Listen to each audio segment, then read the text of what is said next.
Reproduction in animal, class 8 science, chapter number 6। आज हम लोग रिवीजन करेंगे, पढ़ेंगे इसको तेजी से, ठीक है। जैसे हमें जीने के लिए डाइजेशन जरूरी है, खाना नहीं पचेगा तो हम जी नहीं पाएंगे, सर्वाइव नहीं कर पाएंगे इस दुनिया में। सर्कुलेशन जरूरी है, खाने का ट्रांसपोर्टेशन, खाना पच गया पूरे शरीर में पहुंचना जरूरी है।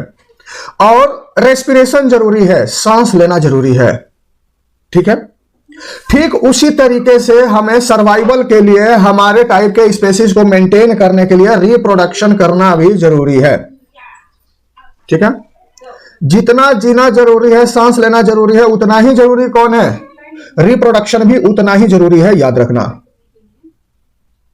किसी भी स्पेसीज को कंटिन्यू रहने के लिए उसे रिप्रोडक्शन करना ही पड़ेगा। यदि कोई स्पेसीज रिप्रोडक्शन करना अचानक से बंद कर दे, कोई ऐसा दिक्कत आ जाए, कोई परेशानी आ जाए, तो एक दिन बाद 10 साल 20 साल 50 साल 60 साल बाद वो स्पेसीज खत्म हो जाएगा। यदि इस दुनिया से इंसान हो, कोई जानवर हो, रिप्रोड्यूस करना बंद कर दे तो क्या हो जाएगा? वो स्पेसीज, वो इंसान खत्म हो जाएगा इस दुनिया से। तो reproduction is essential to continue any species. Reproduction is essential to continue of a species, ठीक है। रिप्रोडक्शन, री मतलब क्या होता है? अगेन, दोबारा, ठीक है। एंड प्रोडक्शन, प्रोडक्शन मतलब कि बनाना, प्रोड्यूस करना। प्रोड्यूस करना मतलब फॉर्म करना। अपने ही टाइप के स्पीसीज को प्रोड्यूस करना ही क्या कहलाता है? रिप्रोडक्शन। इंसान है, दूसरे इंसान को प्रोड्यूस किया, रिप्रोडक्शन। कोई दूसरा जानवर है, कोई दूसरे जानवर को रिप्रोड्यूस किया, रिप्रोडक्शन। कोई प्लांट है, कोई दूसरे प्लांट को पैदा किया, रिप्रोडक्शन। कुछ भी, कोई छोटे छोटे कीड़े मकोड़े भी अपने टाइप के स्पीसीज को रिप्रोड्यूस करते हैं। तो एक चीज तो क्लियर है कि ये बहुत ही जरूरी है, तो इसके बारे में थोड़ी सी जानकारी ले लेते हैं, ठीक है। इमेजिन करो कि सारे लोग रिप्रोड्यूस करना बंद कर दें तो क्या हो जाएगा? दुनिया से जो स्पेसीज बंद कर, मतलब रिप्रोड्यूस करना बंद कर देगा, उसका पूरा का पूरा स्पेसीज खत्म हो जाएगा दुनिया से। तो रिप्रोड्यूस करना बहुत जरूरी है। अब मोड्स ऑफ रिप्रोडक्शन, कितने टाइप के रिप्रोडक्शन होते हैं? तो 2 टाइप के रिप्रोडक्शन होते हैं। एक होता है सेक्सुअल रिप्रोडक्शन और एक होता है असेक्सुअल रिप्रोडक्शन। क्लियर है? मोड्स ऑफ रिप्रोडक्शन कितने होते हैं? 2 तरीके के। एक होता है सेक्सुअल रिप्रोडक्शन और दूसरा होता है असेक्सुअल रिप्रोडक्शन। डिटेल में हम आगे पढ़ेंगे अभी थोड़ा सा, लेकिन सेक्सुअल रिप्रोडक्शन में 2 पैरेंट होते हैं, याद रखना, और असेक्सुअल रिप्रोडक्शन में 1 पैरेंट होते हैं, ठीक है। तो सेक्सुअल रिप्रोडक्शन में क्या होता है? सेक्सुअल रिप्रोडक्शन जैसे एनिमल, बहुत सारे एनिमल जैसे जिनमें 2 पार्टनर होते हैं, 2 पैरेंट होते हैं, मेल और फीमेल, ठीक है। इनके जो गैमेट्स होते हैं वो जाइगोट बनाते हैं, और वो जाइगोट फिर क्या होता है? न्यू बेबी में डेवलप हो जाता है। तो this type of reproduction beginning from the fusion of male and female gametes are called sexual reproduction. ये याद रखना, ये डेफिनेशन। वो रिप्रोडक्शन जिसमें मेल गैमेट और फीमेल गैमेट दोनों मिक्स होते हैं, दोनों फ्यूज होते हैं एक दूसरे के साथ और जाइगोट बनाते हैं। जाइगोट धीरे धीरे कन्वर्ट होकर नया बच्चा बन जाता है, नया बेबी बन जाता है। तो उस टाइप के रिप्रोडक्शन को क्या कहते हैं? Sexual reproduction. क्लियर है? तो हम पहले, अब मेल ऑर्गन अलग होता है और फीमेल ऑर्गन अलग होता है, तो हम सबसे पहले ऑर्गन के बारे में समझेंगे कि किसका क्या काम होता है, क्योंकि यही मेन चीज जरूरी है हमें समझना। देखो, मेल रिप्रोडक्टिव सिस्टम में पेयर ऑफ टेस्टिस होता है। देखो, ये 2 टेस्टिस है, ये दोनों टेस्टिस मेन होते हैं, मतलब कि यहीं पे जो स्पर्म होता है, मेल गैमेट होता है, वो बनता है। मेन चीज यही है। बाकी जो चीजें हैं वो ट्रांसपोर्टेशन, मतलब मोबिलिटी में हेल्प करते हैं, लेकिन मेन चीज क्या है? टेस्टिस है। तो पेयर ऑफ टेस्टिस होते हैं, डक्ट होता है और एक पेनिस होता है। तो अब देखो, स्पर्म डक्ट क्या हो गया? इसकी मोबिलिटी में हेल्प करेगा, प्रोडक्शन नहीं करेगा। क्लियर है? उसके बाद पेनिस क्या करता है? इजेक्शन का काम करता है स्पर्म को, ठीक है। अब स्पर्म कैसा होता है? तो स्पर्म एक सेल का बना हुआ रहता है। देखो, स्पर्म का ये शेप होता है, इसको टेल कहते हैं, इसको मिडिल पीस कहते हैं और इसे हेड कहते हैं या न्यूक्लियस कह सकते हैं, ठीक है। तो टेस्टिस क्या काम करता है? Testis produces male gamete. Testis का क्या काम है?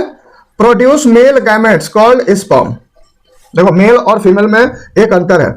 मेल गैमेट्स प्रोड्यूस करता है मेल, फीमेल गैमेट प्रोड्यूस करता है फीमेल, लेकिन बच्चे को होल्ड भी करता है, बच्चे को तैयार भी फीमेल मतलब जो ऑर्गन होता है वो करता है, ठीक है। तो फीमेल का दो काम है, गैमेट भी तैयार करना और बच्चों को भी तैयार करना। क्लियर है बात।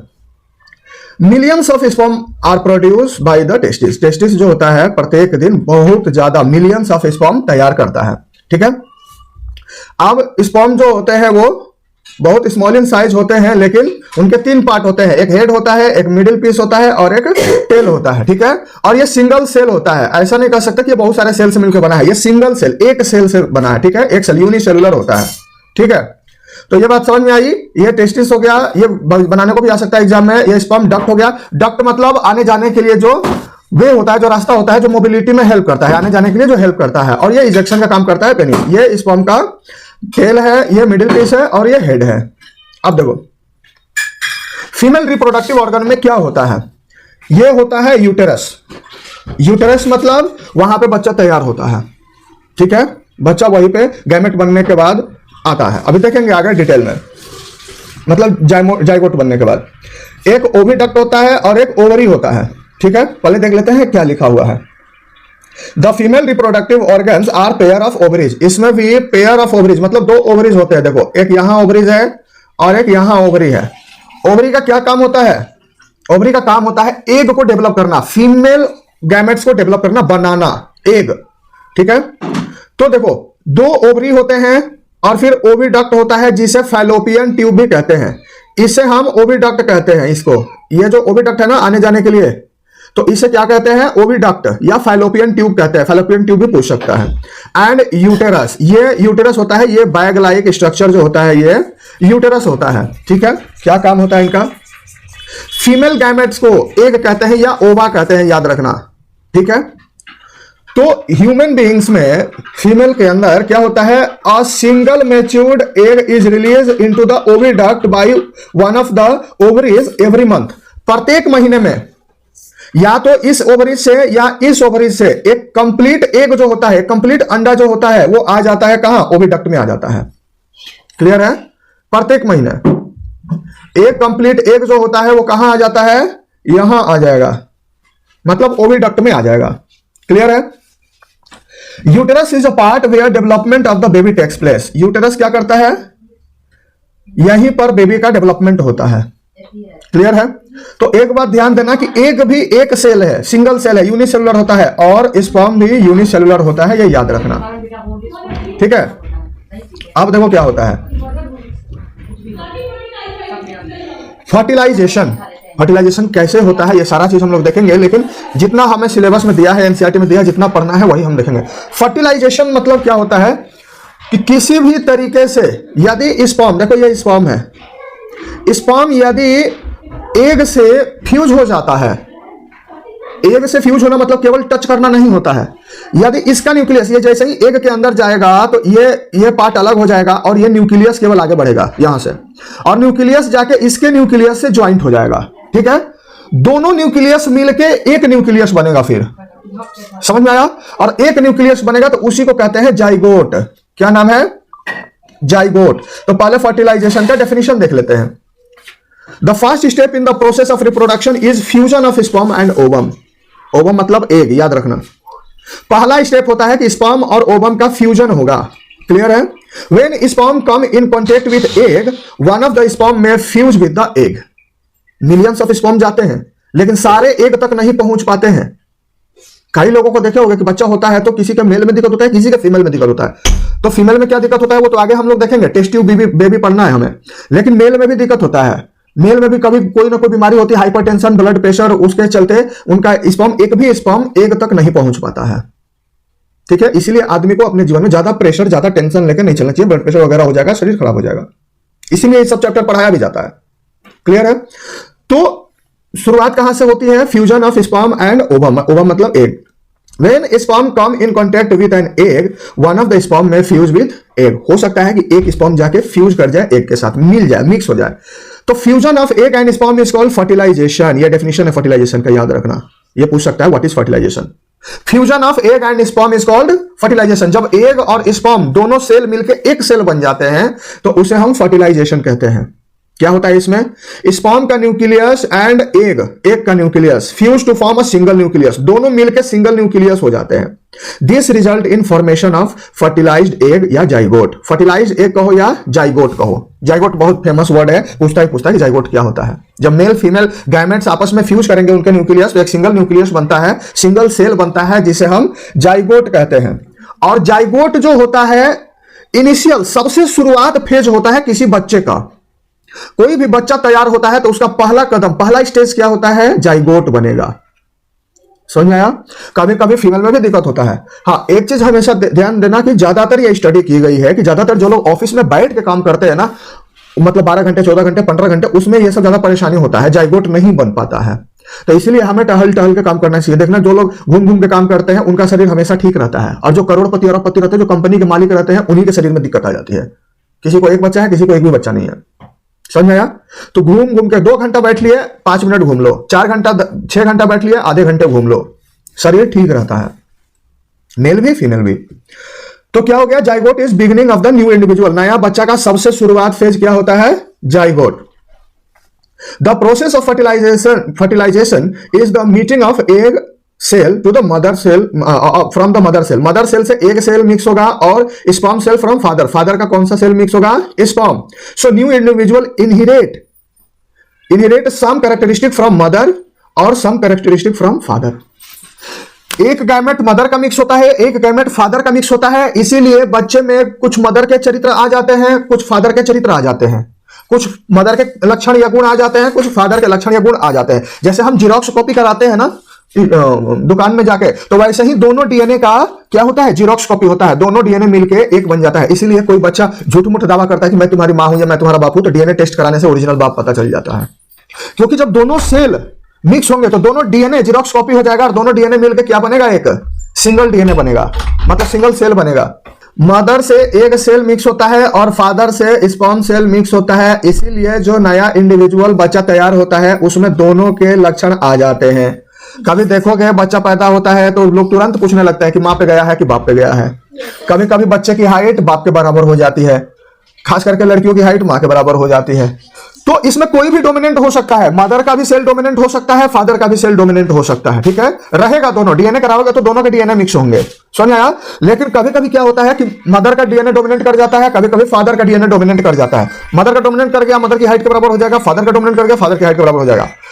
और कुपोषण का शिकार हो गया तो किसी के भी बराबर नहीं होगा, ना इधर का ना उधर का। इसलिए खाना भी कम से कम बढ़िया हेल्दी फूड खाना चाहिए। 2 टाइप के फर्टिलाइजेशन होते हैं। फर्टिलाइजेशन मतलब क्या मैंने बताया कि एग और स्पर्म के न्यूक्लियस का फ्यूजन होना। तो ये 2 तरीके से होते हैं, एक इंटरनल फर्टिलाइजेशन और एक external fertilisation. Internal fertilisation mother के इनसाइड पेट में होता है।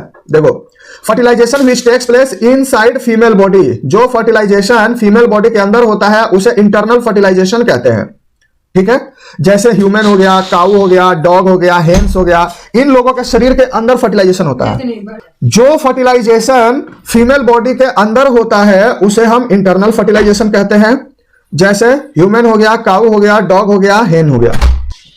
इंटरनल फर्टिलाइजेशन में क्या होता है? ह्यूमन के अंदर भी होता है। किसके किसके में होता है? ह्यूमन हो गया, काऊ हो गया, डॉग हो गया, हेन्स हो गया, इटीसी। इन लोगों के अंदर इंटरनल फर्टिलाइजेशन होता है, मतलब मदर के पेट के अंदर फर्टिलाइजेशन होता है। लेकिन कभी कभी मदर के पेट के अंदर फर्टिलाइजेशन नहीं हो पाता है। टेस्ट ट्यूब बेबी की कहानी समझते हैं क्या होता है। देखो, हमारा ओवम कहां तैयार होता है? ओवरी में। क्लियर है? अंडा कहां तैयार होता है फीमेल शरीर में? ओवरी में। ओवरी से अंडा आता है कहां? ओवरी से अंडा कहां आएगा? ओविडक्ट में। ठीक है, इसको ओव्यूलेशन कहते हैं। ओव्यूलेशन मतलब हर एक महीने में एक बार अंडा, फ्रेश अंडा रिलीज होगा, लेकिन ओविडक्ट तुम्हारा ब्लॉक है किसी भी कारण से, खाने पीने के मिस्टेक से, तबीयत खराब हो गया, कोई बीमारी पकड़ लिया, कुछ भी हो गया, तुम्हारा यहां पे ओविडक्ट ये जाम है, ब्लॉक है, रास्ता ब्लॉक है। तो स्पर्म कभी तो आएगा ही नहीं इधर से, तो कभी नहीं आएगा। तो ऐसे लोगों को कभी भी बच्चा नहीं होता है। लेकिन साइंस इतना आगे बढ़ गया है कि टेक्नोलॉजी इतनी आगे बढ़ गई है कि वो लोग ओवरी से जो ओव्यूलेशन होता है, जो फ्रेश एग आता है, उस फ्रेश एग को बाहर निकाल लेते हैं। ठीक है, फिर मेल पार्ट से स्पर्म को ले लेते हैं, फ्रेश स्पर्म को, और फिर क्या करते हैं? दोनों को फ्यूज करा देते हैं बाहर टेस्ट ट्यूब में, जाइगोट तैयार करते हैं। करीब 1 हफ्ते तक ये लोग साथ साथ रहते हैं तो जाइगोट तैयार हो जाता है। जाइगोट तैयार होने के कुछ दिन बाद फिर से उसे फीमेल बॉडी में रख दिया जाता है, फीमेल के पेट में रख दिया जाता है और फिर से वैसे ही बच्चा तैयार होता है जैसा कि नॉर्मल होता है। दिक्कत कहां केवल थी कि ओविडक्ट जाम हो गया था। तो ओविडक्ट जाम हो गया था तो एग को निकाल लिया, स्पर्म को निकाल लिया, दोनों को टेस्ट ट्यूब में क्या कर दिया, फ्यूज कर दिया, मतलब जाइगोट बना दिया। इसीलिए ऐसे बच्चे को टेस्ट ट्यूब बेबी कहते हैं। बेबी तो तैयार हुआ मदर के पेट के अंदर, लेकिन फ्यूजन कहां हुआ, टेस्ट ट्यूब में, इसीलिए टेस्ट ट्यूब बेबी कहते हैं। ऐसा कई पेरेंट्स देखे होंगे, कैसे मतलब कपल देखे होंगे जिनके बच्चे नहीं होते हैं। समझ आया? तो कहां रख दिया जाता है जाइगोट बनने के बाद, मदर के यूटेरस में, और फिर से नॉर्मली बच्चा बन जाता है। 9 महीने में फिर बच्चा होता है। ठीक है, तो ये टेस्ट ट्यूब की कहानी है। मतलब ये नहीं है कि फीमेल के अंदर मतलब जो ह्यूमन है उनके इंटरनल फर्टिलाइजेशन होता है, तो इसका एक्सेप्शन भी है। कभी कभी हमारा ओविडक्ट ब्लॉकेज हो जाता है तो क्या हो जाएगा, हमें टेस्ट ट्यूब का सहारा लेना पड़ता है। ठीक है, अब देखो कुछ एनिमल्स ऐसे भी हैं जिनमें फर्टिलाइजेशन शरीर के बाहर होता है, फीमेल बॉडी के बाहर होता है फर्टिलाइजेशन। ठीक है, जैसे वाटर वगैरह में फर्टिलाइजेशन होता है। तो इसमें एक फ्रॉग का एग्जांपल लेते हैं। फ्रॉग मतलब मेढक। मेढक लोग क्या करता है, बरसात के दिनों में, रेनी सीजन में, frog and toads move to the pond. ये पॉन्ड में चले जाते हैं, तालाब में चले जाते हैं, या ज्यादा जहां बारिश हो रखी है, पानी कलेक्ट है, वहां चले जाते हैं। ठीक है, जहां पे स्लो फ्लोइंग स्ट्रीम है, मतलब पानी का बहाव बिल्कुल कम है, ना के बराबर है, धीरे धीरे पानी बह रहा है। When the male and female come together, जब मेल और फीमेल फ्रॉग जो होते हैं ये कम टुगेदर, एक साथ आते हैं पानी के अंदर, तो female lays hundreds of eggs, female अपने शरीर से सैकड़ों अंडे निकाल देती है बाहर। Unlike hen's egg, frog's egg not covered by the shell। मुर्गी का जो अंडा होता है ऊपर से एक कैल्शियम का या फिर जो भी बोलो एक हार्ड कवरिंग होती है। अंडा देखे होगे, फोड़ के खाते हैं बहुत लोग।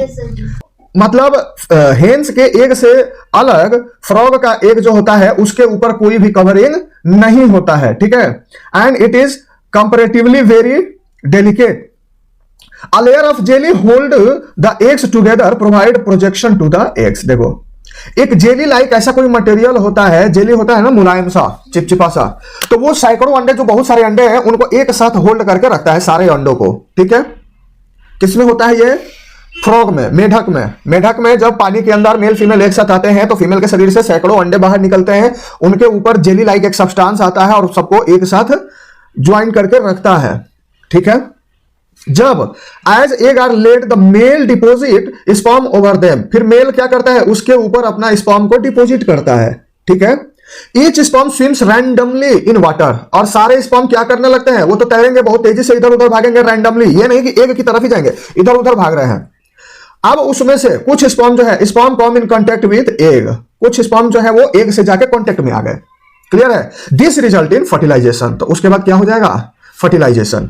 This type of fertilisation in which fusion of the male and female gamete takes place outside the body of the female is called external fertilisation.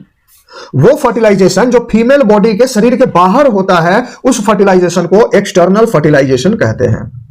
It is very common in aquatic animal, जो पानी में रहने वाले जानवर हैं उनमें ये very common है, एक्सटर्नल फर्टिलाइजेशन ही होता है, जैसे फिश हो गया या स्टार फिश हो गया, इटीसी। क्लियर है बात? अब देखो डेवलपमेंट ऑफ एम्ब्रायो। जो जाइगोट बना, जाइगोट धीरे धीरे डेवलप होकर एम्ब्रायो बनता है। अब देखते हैं इसमें क्या दिया हुआ है। Fertilisation result in formation of zygote. जब एग और स्पर्म फर्टिलाइज हो जाते हैं तो क्या बनता है, zygote, which begins to develop into embryo, जो धीरे धीरे डेवलप होकर एम्ब्रायो बन जाता है। ठीक है, फिर जाइगोट डिवाइड्स रिपीटेडली, जाइगोट धीरे धीरे धीरे धीरे डिवाइड होने लगता है और छोटे छोटे बॉल जैसे सेल बनने लगते हैं। डिवाइड होकर पहले 2 बनेगा, फिर 4 बनेगा, फिर 8 बनेगा। मतलब जाइगोट तो एक ही सेल बना था, अब हमारे शरीर में तो एक सेल नहीं है ना, अनलिमिटेड सेल है। तो फिर एक ही सेल डिवाइड होकर पहले 2 सेल बना, फिर 4 सेल बना, फिर 8 सेल बना, फिर धीरे धीरे मल्टीप्लाई होता गया, ज्यादा सेल बनता गया।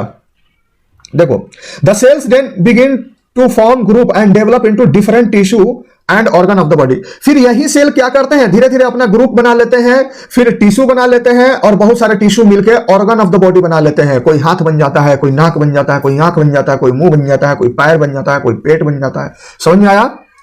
पहले क्या था, एक जाइगोट था, जाइगोट धीरे धीरे डिवाइड होकर बहुत सारा सेल बना, सेल से क्या बना, टिश्यू, और बहुत सारे टिश्यू के मिलने से ऑर्गन बन गया, हाथ पैर बन गए। ठीक है, this developing structure is termed as embryo. जो ऑर्गन्स का बना हुआ जो सबसे इनिशियल फेज होता है, मतलब हाथ पांव बन चुके हैं, तो उस सबसे छोटे फेज को क्या कहते हैं, सबसे छोटे स्ट्रक्चर को embryo. The embryo gets embedded in the walls of the uterus, और फिर वो एम्ब्रायो जाके यूटेरस के एक वॉल से चिपक जाता है, और फिर वहीं पे धीरे धीरे बच्चा बड़ा होने लगता है। क्लियर है? तो इसको हम पहले देख लेते हैं पिक्चर में। देखो ये क्या है, ओवरी। ओवरी में क्या तैयार हुआ, एग, फ्रेश एग आया, यहां पे स्पर्म सेल आया, और यहां पे दोनों कंबाइन होकर क्या बन गए, जाइगोट। और जाइगोट एक सेल था। क्लियर है? एक सेल से क्या बना, डिवाइड होने लगा, डिवाइड होकर क्या बना, 2 सेल बना, 2 से 4 सेल बना, 4 से 8 सेल बना, ऐसे बहुत सारे सेल बन गए। बहुत सारे सेल बन के क्या होने लगे, फिर टिश्यू बने, टिश्यू से ऑर्गन बने। ये फिर मतलब यहां पे बहुत सारे सेल्स बन के आ जाते हैं यूटेरस में, और यूटेरस में ही धीरे धीरे ये कन्वर्ट होकर क्या बन जाते हैं, एम्ब्रायो। जब उसका बॉडी स्ट्रक्चर तैयार हो जाता है बच्चे का, तो वो क्या बन जाता है, एम्ब्रायो। देखो ऐसे ऐसे सेल्स डेवलप होते हैं, दिख रहा है ना ये सेल्स बॉल की तरह। अब जब एम्ब्रायो तैयार हो गया, तो ये देखो ये यूटेरस का वॉल है, तो यूटेरस के वॉल से आके इंबेडेड हो जाता है, चिपक जाता है, और यहीं पे बच्चा आराम से कनेक्ट हो जाता है, और आराम से खाता पीता रहता है, और अपना बड़ा होने लगता है। समझ आ रही बात है? Embryo continues to develop in the uterus, embryo धीरे धीरे डेवलप होने लगता है। It gradually develop body part such as hands, legs, heads, eye, ear, ETC. और एम्ब्रायो धीरे धीरे ऑर्गन को डेवलप करने लगता है, हाथ पांव धीरे धीरे डेवलप होने लगते हैं। The stage of embryo in which all body parts can be identified as is called foetus. Embryo का वो डेवलप्ड टाइम, वो डेवलप स्ट्रक्चर जिसमें कि हाथ पांव सारे अंग को, सारे ऑर्गन्स को हम पहचान सकते हैं, देख सकते हैं, उस स्ट्रक्चर को क्या कहते हैं, फ्यूटस। याद रखना, इसमें हाथ पांव निकल जाते हैं। When the अब देखो, when the development of fetus is complete, जब फ्यूटस का डेवलपमेंट पूरी तरीके से कंप्लीट हो जाता है, तब मां जो है अपने बच्चे को जन्म देती है। क्लियर है? जब ये फ्यूटस डेवलप होकर पूरा स्ट्रक्चर तैयार कर लेगा, 9 महीने का बच्चा हो जाएगा, तब ये क्या होगा, मां अपने बच्चे को जन्म देगी। ठीक है? देखो इम्बेडिंग एम्ब्रायो, एम्ब्रायो जो है ये वॉल से टच में आ रहा है। ठीक है? यूटेरस के वॉल से, फिर यहां से धीरे धीरे ये क्या बनेगा, फ्यूटस, और फ्यूटस धीरे धीरे बड़ा होकर बच्चा बन जाएगा, और बच्चा क्या होगा, फिर मां अपने बच्चे को जन्म देगी। अब देखो, internal fertilisation takes place in hens also. मुर्गी में भी इंटरनल फर्टिलाइजेशन होता है, शरीर के अंदर होता है, लेकिन मुर्गी बच्चे को जन्म नहीं देती है, मुर्गी अंडा बाहर निकालती है। ठीक है? बट डू हेन give the birth like baby, baby को जन्म मुर्गी नहीं देती है। जैसे ही उसका एग फर्टिलाइज हो जाता है, जाइगोट डिवाइड्स रिपीटेडली, जाइगोट तेजी से डिवाइड होने लगता है, और travel down the oviduct, oviduct में ट्रेवलिंग करने लगता है, नीचे आ जाता है। As it travel down many protective layer are formed around it. जैसे जैसे ये ट्रेवलिंग करते जाता है, इसका सुरक्षा कवच बाहर से जो हार्ड होता है, हार्ड पार्ट होता है जो अंडे का, जो उसे बचा के रखता है, वो तैयार होने लगता है। और hard shell you see in the hen's egg, वही होता है इसका प्रोटेक्टिव लेयर, जो अंडे का बाहर वाला पार्ट होता है जो हार्ड होता है, तो वो फिर अंडा बाहर निकल जाता है। After hard shell is formed, hard shell जैसे ही फॉर्म हो गया अंडे का, around the developing embryo, hens finally lay eggs. जब एम्ब्रायो तैयार हो गया, एम्ब्रायो तैयार होने लगा, तो हेन्स ने क्या कर दिया, अंडा दे दिया। ठीक है? अब एम्ब्रायो टेक्स अबाउट 3 वीक्स, कम से कम 3 हफ्ते लगते हैं टू डेवलप इट इनटू चिक। छोटे से मुर्गी का बच्चा तैयार होने में 3 हफ्ता लगता है। अंडा निकलने के बाद 3 हफ्ते का समय लगेगा, वो बच्चा निकल जाएगा उसमें से। हमने देखा भी है कि अंडे को सेती है मुर्गी, अंडे के ऊपर बैठ जाती है ताकि सफिशिएंट गर्मी मिले उसको, अंडे को। क्लियर है? और फिर चिक का जन्म होता है। ठीक है? अब देखो, जब चिक पूरी तरीके से तैयार हो जाता है, after the chick is completely developed, it burst open the egg shell, और ये अंडे को फोड़ देता है, और फिर मुर्गा या मुर्गी बाहर निकल जाता है। क्लियर है बात? कि दो तरीका हो गया, एक तो बच्चे को जन्म देता है, और एक वो टाइप के एनिमल हो गए जो अंडा देते हैं, या मतलब बाहर फर्टिलाइजेशन होता है, पहले ही अंडा दे देते हैं। ठीक है? तो एक बच्चे को जन्म देने वाला हो गया, और एक अंडा देने वाला हो गया मेनली। तो ध्यान देना, ये डेफिनेशन इंपॉर्टेंट है। You have learn that some animal give birth to young one, कुछ लोग बेबी को जन्म देते हैं और कुछ लोग अंडा देते हैं। तो जो एनिमल बेबी को जन्म देते हैं उन्हें विविपोरस कहते हैं। जो एनिमल बेबी को जन्म देते हैं वो विविपोरस कहते हैं, और जो अंडा देते हैं वो ओविपोरस होते हैं। क्लियर है? विविपोरस ओविपोरस इंपॉर्टेंट है। अब देखो, यंग वन टू एडल्ट, अब छोटा बच्चा तैयार हुआ। अब छोटे बच्चे से बड़ा कैसे बनता है, इसके लिए हम लोग सबसे पहले मेढक का ही एग्जांपल लेंगे। देखो, दो तरीके से होते हैं, एक तो जो छोटा बच्चा होता है और एक जो बड़ा बन जाता है, वो दोनों में बहुत अंतर होता है। पहचान ही नहीं पाओगे कि यही छोटा बच्चा बड़ा बच्चा बना। जैसे मेढक में होता है, मेढक में देखो ये हो गया टैडपोल, ये बिल्कुल कहीं से नहीं लग रहा है कि ये मेढक है, ये लग रहा है कोई मछली है। और टैडपोल फिर बाद में बड़ा होकर क्या बन जाता है, मेढक बन जाता है, बिल्कुल अलग। लेकिन जब हम लोग ह्यूमंस बच्चे को जन्म देते हैं तो वो अपने मदर फादर जैसे ही दिखते हैं, तुरंत कोई ना कोई पूछने लगता है कि माँ पे गया है कि बाप पे गया है। ठीक है? तो दो तरीके से होते हैं, एक तो जो यंग वन होगा वो मतलब ऑफ स्प्रिंग से मतलब बच्चे से अलग होगा, और एक बच्चे की तरह होगा। तो इसको देखते हैं थोड़ा सा। The new individual which are born has from the egg continue to grow till become the adult, अंडा से एडल्ट, अंडा से निकलने के बाद वो धीरे धीरे बड़ा होने लगता है और बड़ा होकर एडल्ट बन जाता है। क्लियर है? एडल्ट मतलब 17-18 साल का बन गया आदमी में, ह्यूमंस में। इन सम एनिमल यंग वन में look very different from the adult, कुछ एनिमल में जो एडल्ट होता है और जो यंग वन होता है काफी अंतर होता है उनमें, बिल्कुल अलग दिखते हैं। जैसे फ्रॉग का यदि लाइफ साइकिल देखते हैं तो फ्रॉग में जो टैडपोल होता है और जो एडल्ट फ्रॉग होता है, दोनों में बिल्कुल अंतर है, बिल्कुल नहीं पहचान पा रहे कि दोनों एक जैसे हैं। क्लियर है? Observe the different stages of frog from the egg to adult stage. कैसे बनता है ये पूछ सकता है। सबसे पहले अंडा देता है फ्रॉग, फिर उसमें से टैडपोल निकलता है, उसे लार्वा भी कहते हैं, और फिर वो धीरे धीरे बड़ा होकर एडल्ट बनता है। ये लाइफ साइकिल होती है मेढक की या फ्रॉग की। The tadpole transform into adult capable of jumping and swimming. अब जो टैडपोल एडल्ट में बदल जाता है, पूरा मेढक तैयार होता है, तो अब वो जंप भी करने लगता है और तैरने भी लगता है। तो यहां पे डेफिनेशन बहुत इंपॉर्टेंट है मेटामॉर्फोसिस का। द ट्रांसफॉर्मेशन ऑफ लार्वा मतलब टैडपोल, टैडपोल से एडल्ट होने को through drastic change is called Metamorphosis. Tadpole से लार्वा से एडल्ट बनने के प्रोसेस को क्या कहते हैं, मेटामॉर्फोसिस। ठीक है? In human beings body part similar to those parent in adult are present in time of birth. बच्चे के जन्म के समय ही आदमी में क्या होता है, बच्चे के जन्म के समय ही वो जो बच्चा होता है वो अपने मां या बाप जैसा दिखता है, वो बिल्कुल अलग नहीं होता है। अब देखो असेक्सुअल रिप्रोडक्शन। अभी तक हमने पढ़ा था सेक्सुअल रिप्रोडक्शन मतलब कि दो पेरेंट होते हैं। अब हम क्या देखेंगे, असेक्सुअल रिप्रोडक्शन। जैसे कि हाइड्रा में होता है, दो पढ़ना है, एक हाइड्रा का और एक अमीबा का।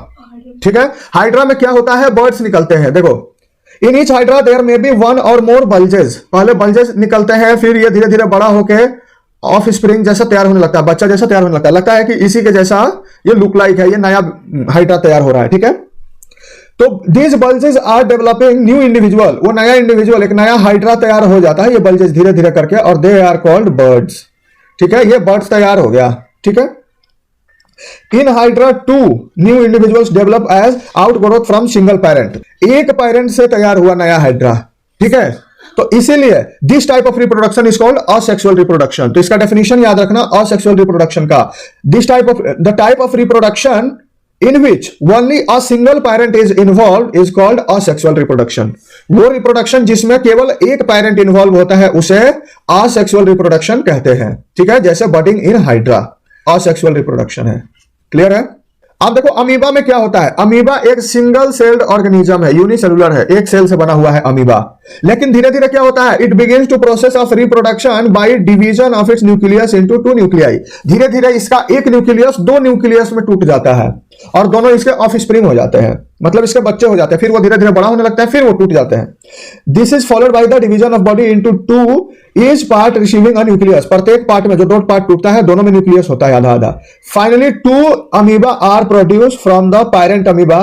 This type of asexual reproduction in which animal reproduces by dividing into two individual called binary fusion. देखो यहां से यहां तक डेफिनेशन है। वो रिप्रोडक्शन जिसमें एक पेरेंट या एक एनिमल दो पार्ट में टूट जाता है और दोनों ऑफ स्प्रिंग मतलब दो बच्चे का जन्म देता है, खुद से टूट के खुद से डिवाइड होकर दो बच्चे का जन्म देता है, तो उसे बाइनरी फ्यूजन कहते हैं। ठीक है? उस प्रोसेस को अमीबा में क्या होता है, बाइनरी फ्यूजन। देखो ये है अमीबा, धीरे धीरे इसका न्यूक्लियस ब्रेक हुआ, फिर न्यूक्लियस ब्रेक होने के बाद पूरा अमीबा ब्रेक होने लगा, फिर पूरा अमीबा ब्रेक होके दो नया अमीबा बन गया, बच्चा अमीबा, ऑफ स्प्रिंग। तो ये हो गया पेरेंट अमीबा और ये हो गया ऑफ स्प्रिंग अमीबा। समझाया? तो ये होता है रिप्रोडक्शन में, रिप्रोडक्शन इन एनिमल्स। तो ये चैप्टर खत्म हुआ। ईस्ट में भी बडिंग होती है, याद रखना।